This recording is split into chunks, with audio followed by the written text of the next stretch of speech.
오늘 또 저와 여러분의 가정, 자녀, 그리고 하는 모든 일들마다 하나님의 도우시는 손길로 함께 하시길 주님의 이름으로 축복합니다. 현재 지구에 살고 있는 모든 사람들의 수가, 세계 인구가 82억 명 정도 된다고 그래요. 어마어마한 숫자지요. 그런데 그렇게 많은 사람을 딱 둘로 나눌 수 있어요.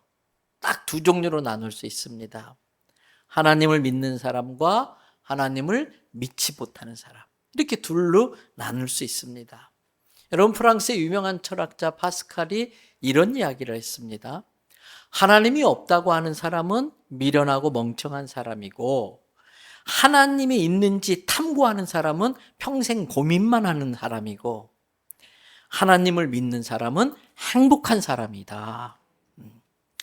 오늘 본문에서 예수님의 제자들이 도마에게 이야기를 해요. 야, 네가 잠깐 밖에 나갔을 때에 예수님 오셨는데 예수님이 부활하셨어. 우리가 부활의 주님을 만났어.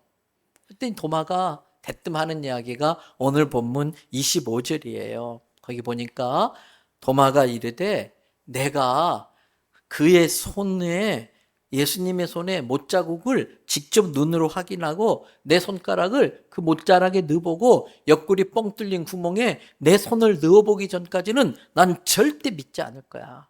너희들 나 가지고 장난치지 마, 거짓말하지 마, 이렇게 말하는 거예요. 도마는 예수님의 제자로 3년을 따라다니고 배웠어요.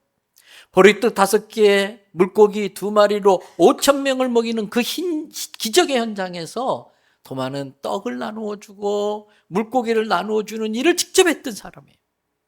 예수님이 죽은 지 나흘이나 지난 나사로를 살려낼 때에 그 수위를 동이고 무덤에서 걸어 나오는 그 나사로를 보고 오 마이 갓 외쳤을지도 모르겠어요. 그래서 도마는 자기가 믿음 있는 사람인 줄 알고 살았어요. 도마는 자기가 믿음이 참 좋은 사람인 줄 알고 살았어요. 그런데 아니었습니다. 예수님의 십자가 죽음 앞에 도마의 믿음은 박살나고 말았어요. 로마 병정에 잡혀서 십자가에 처참하게 죽어가는 그 예수님의 그 십자가 죽음 앞에서 도마의 믿음은 산산조각 나고 말았어요. 여러분, 십자가의 죽음을 이기고 부활하신 그 예수님을 제대로 만나기 전까지는 도마는 믿음 있는 줄 알고 있었을 뿐이지 믿음 있는 사람은 아니었습니다. 우리는 예배를 시작할 때마다 오늘도 그랬던 것처럼 사도신경으로 우리 모두의 신앙을 고백합니다. 그 사도신경으로 우리 모두는 똑같은 신앙을 갖고 있다고 고백함으로써 예배 공동체로 이 자리에 모여 있어요. 그런데 그 신앙 고백이 십자가 죽음 앞에서도 흔들리지 않을 수 있는가? 우리가 매 주일 예배 때마다 하는 그 신앙 고백이 십자가 죽음이 내 앞에 왔어도 변함없이 알 수 있는 신앙 고백인지를 검증할 필요가 있습니다. 도마는 왜 부활하신 예수님을 믿지 못했을까? 예수님이 내가 십자가에 죽을 수밖에 없는 지만은 너희의 구원을 위해서 내가 십자가에 부득이하게 죽어야 돼. 그러나 걱정하지 마. 나 다시 살아날 거야. 다시 부활할 거야. 여러 번 분명히 말씀하셨어요. 도마 들었어요. 그런데 들었지만 믿지는 않았어요. 우리도 마찬가지일지도 모릅니다. 주일마다 선포되는 참 진리이신 하나님의 말씀을 매주 들어요. 매주 들어요. 근데 듣기는 듣는데 믿느냐 이거예요. 이 하나님의 말씀을 있는 그대로 믿느냐 하는 거예요. 입으로는 아멘 아멘 했지만 정말 그렇게 실제로 믿을까? 믿지 않고도 아멘 할 수 있다는 것입니다. 도마는 예수님의 말씀을 그저 하는 소리로만 흘려 들은 것 같아요. 그냥 하는 소리로. 그런데 늘 말씀드리지요. 예수님이 능치 못함이 없는데 예수님이 하나 못하는 게 있다면 거짓말이실 거예요. 예수님이 한 번이라도 거짓말하면 그분은 우리의 참된 구세주가 되실 수가 없지요. 그 거짓말 하실 수 없는 예수님이 직접 그 예수님의 입으로 내가 부활할 거야, 이 말씀을 하셨어요. 이건 약속입니다. 우리는 이 구약과 신약의 약속으로 이루어진 성경 말씀을 그냥 흘려보내는, 그냥 그저 하는 소리로 들어서는 절대 안 됩니다. 하나님의 말씀은 있는 그대로 고스란히 믿어야 할 줄로 믿습니다. 또 도마가 다른 제자들처럼 부활의 신앙을 갖지 못하는 이유 중에 하나는 부활의 주님이 오시는 그 자리에 무슨 일인지 모르지만 하필이면 도마만 쏙 빠져버렸어요. 오늘 본문 24절을 보세요. 12제자 중에 하나로서 디두모라 불리는 도마는 예수가 오셨을 때에 어떻게? 함께 있지 아니했다. 함께 있지 아니했다. 여러분, 주님의 은혜가 임하는 자리에 함께 있는 게 중요합니다.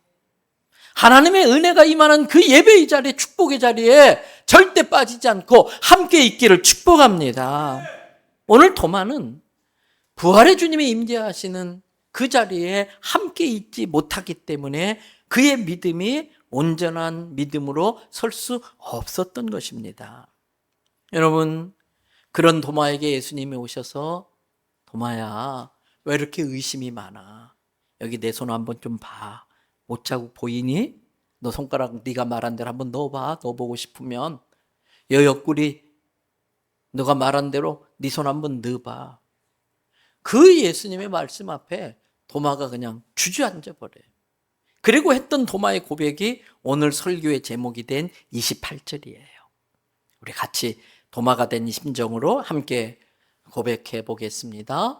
도마가 대답하여 이르되 나의 주님이시요 나의 하나님이십니다. 성도 여러분, 이 고백, 예수님을 향해서 나의 주님이시요 나의 하나님이십니다고 하는 이 고백이 우리의 삶에 얼마나 중요한지 몰라요.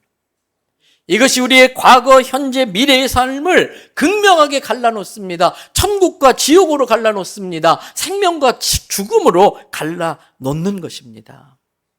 때문에 우리는 이 고백이 갖는 의미를 정확히 깨닫고 분명히 나의 신앙 고백으로 고백할 수 있기를 축복합니다. 다른 제자들의 고백이 아니고 도마 자신의 고백이 되어야 했던 것처럼 임성옥 목사의 고백이 아니고 성도 한 분 한 분 여러분 자신의 고백이 되기를 축복합니다. 그러려면 이 신앙 고백이 갖는 의미가 무엇인지를 분명히 알아야 돼요. 이번에 단기 선교 다녀오신 분들은 더 실감할 겁니다만은 세상에 있는 사람들이 참 다양해요. 민족마다 다 달라요. 피부 색깔부터 시작해서 인종, 언어도 그렇게 많고 예술, 문화, 교육, 경제 배경 다 다양해요. 그런데 모든 사람에게 공통되게 적용되는 딱 한 가지가 있어요. 그렇게 다양하지만 모든 사람에게 공통된 한 가지가 있어요. 그것은 바로 모든 사람이 죄인이라는 사실이에요. 아무도 예외가 없어요. 전 세계 모든 사람이 한 가지 공통점이 있다면 모든 사람은 죄인이라는 거예요. 로마서 3장 23절 다 외우시지요? 우리 같이 한번 선포합니다. 모든 사람이 죄를 범하였음에 하나님의 영광에 이르지 못하더니. 성경은 단 한 사람의 예외도 없이 모든 사람이 죄인이라고 증언하고 있습니다. 여기에서 죄는 단순히 법을 어긴 행동이나 비도덕적인 행위를 의미하는 건 아닙니다. 성경이 말하는 죄는 하나님께 등 돌리고 자기가 주인 되어서 자기 중심적인 삶을 사는 삶, 하나님의 뜻을 거슬리고 자기 뜻대로 자기가 하나님이 되어 살려고 하는 그 마음의 상태를 죄라고 말씀하고 있는 겁니다. 그렇습니다. 내가 죄인이라는 걸 깨닫고 인정하는 것이 구원의 시작점입니다. 내가 죄인임을 깨닫고 하나님 앞에 나의 죄를 인정하고 회개하는 것이 예수 그리스도 구원의 복음의 출발점입니다. 내 안에 있는 죄의 결과가 얼마나 무서운 결과를 초래하는 것인지를 심각하게 고민해 봐야 됩니다. 그 하나님과 나와의 관계를 이 죄가 단절시켜서 구원의 축복을 비롯해서 내 인생을 풍성하게 만드는 하나님의 축복을 받지 못하게 만든다는 걸 우리는 심각하게 생각해 봐야 됩니다. 그 죄의 결과는 로마서 6장 23절 다 외우는 구절이지요. 죄의 싹은 사망이다.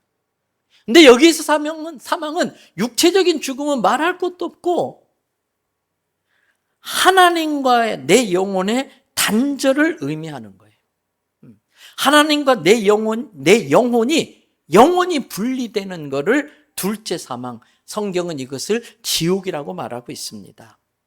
하나님은 완전히 거룩하신 분이시기 때문에 죄와 함께 하실 수 없습니다. 많은 사람들이 스스로 자기를 생각해요.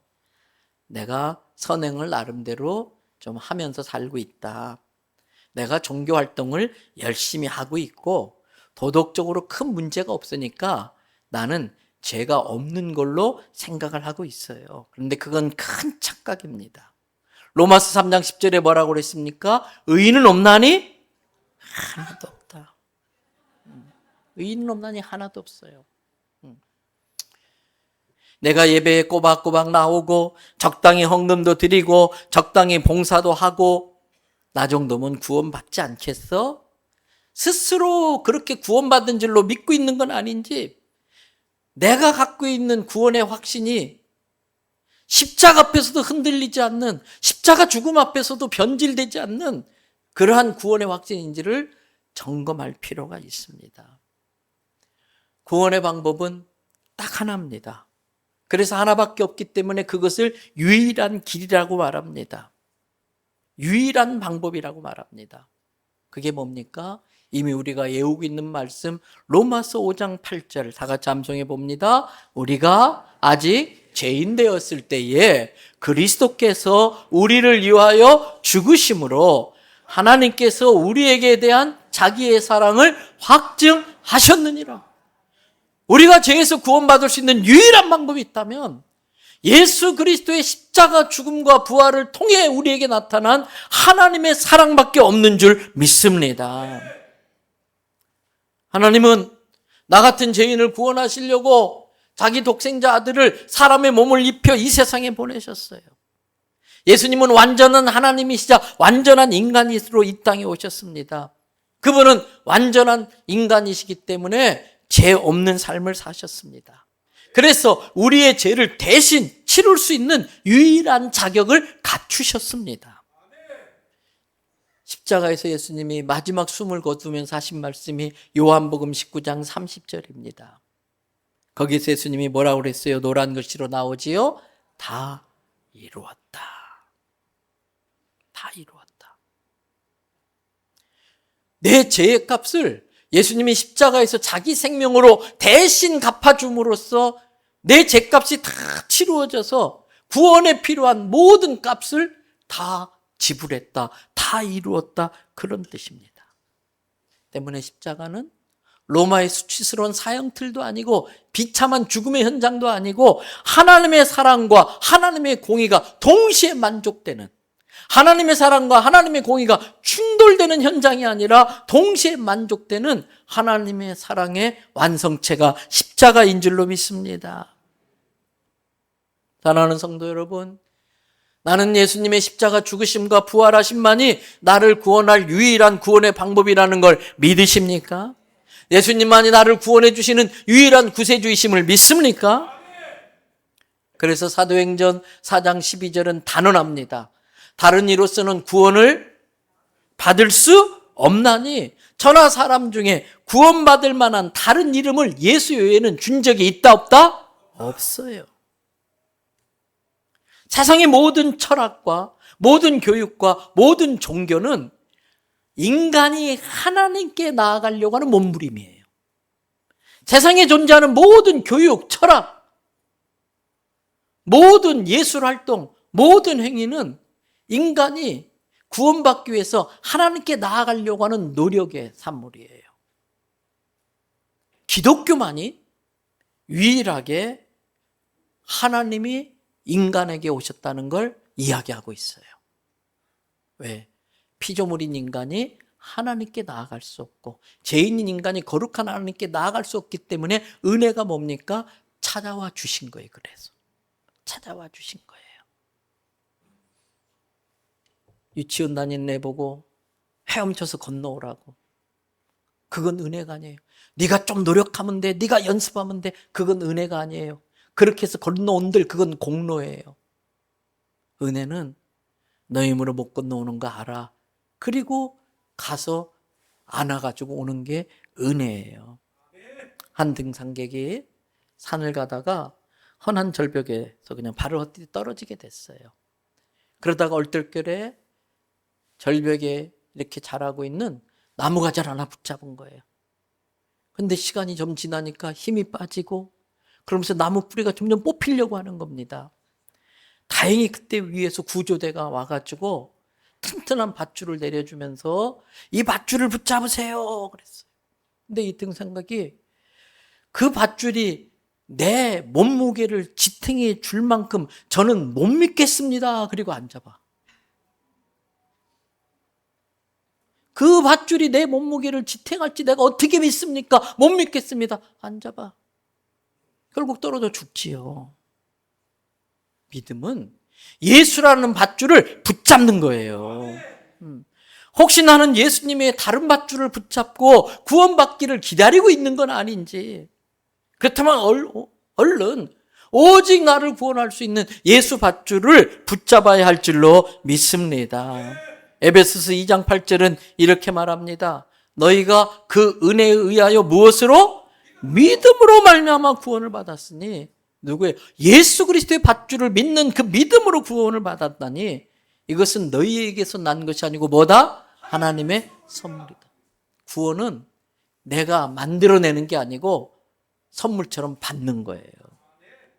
내가 한 것도 없는데 그냥 나 살리려고 내려준 밧줄을 그냥 붙잡는 거예요. 믿음은 단순한 지적인 동의가 아닙니다. 그래서 정말 내 믿음이 십자가 죽음 앞에서도 흔들리지 않는지를 전인격적으로 깊이 고민해 보면서 예수님을 구주로 다시 한번 고백하는 의지적 결단이 있어야 돼요. 지금 이대로 신앙생활하는 게 진짜 내가 구원받는 믿음을 갖고 하는 신앙생활인지 냉정하게 심각하게 자기를 돌아봐야 돼. 지금 이런 식으로 살아도 나는 천국까지 안전하게 도달할 수 있을 것인지 심각하게 고민하고 다시 한번 자기 믿음에 검증되어진 그 믿음의 고백을 주님 앞에 올려드릴 수 있어야 됩니다. 종종 제가 말씀드렸어요. 지난번에도 베드로전서 3장 15절의 말씀을 인용해가지고 너희 마음에 그리스도를 주로 삼아 거룩하게 하고 너희 안에 있는 소망에 관한 이유를 묻는 자들에게 대답할 것을 항상 준비하되 이 말씀 인용하면서 예수 믿는 건 뭐다? 따라합시다. 주인 바꾸기다. 예수 믿는 건 주인 바꾸기. 내가 주인인 줄 알고 나의 주인이신 하나님을 믿지 못하고 부정하고 내 멋대로 살던 게 죄악임을 깨닫고 다시 예수님을 나의 주인으로 바꾸는 게 신앙생활이에요.